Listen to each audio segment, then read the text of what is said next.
ایک ریاست کے بادشاہ نے یہ اعلان کروا دیا کہ کل صبح جب میرے محل کا مرکزی دروازہ کھولا جائے گا تب جس شخص نے بھی محل میں جس چیز کو ہاتھ لگا دیا وہ چیز اس کی ہو جائے گی۔ اس اعلان کو سن کر سب لوگ آپس میں بات چیت کرنے لگے کہ میں تو سب سے قیمتی چیز کو ہاتھ لگاؤں گا۔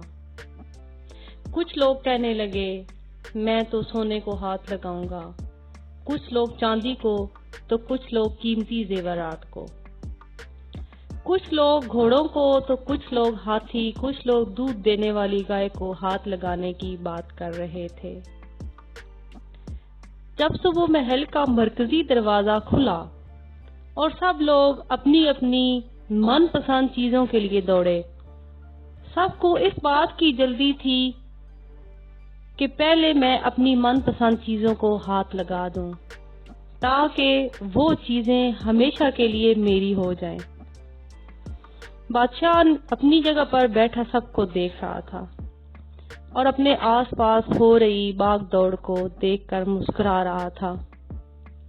اسی وقت اس بھیڑ میں سے ایک شخص بادشاہ کی طرف بڑھنے لگا اور آہستہ آہستہ چلتا ہوا بادشاہ کے پاس پہنچ کر اس نے بادشاہ کو چھو لیا۔ بادشاہ کو ہاتھ لگاتے ہی بادشاہ اس کا ہو گیا اور بادشاہ کی ہر چیز بھی اس کی ہو گئی۔ جس طرح بادشاہ نے ان لوگوں کو موقع دیا اور ان لوگوں نے غلطیاں کی، ٹھیک اسی طرح ساری دنیا کا مالک بھی ہم سب کو ہر روز موقع دیتا ہے، لیکن افسوس ہم لوگ بھی ہر روز غلطیاں کرتے ہیں۔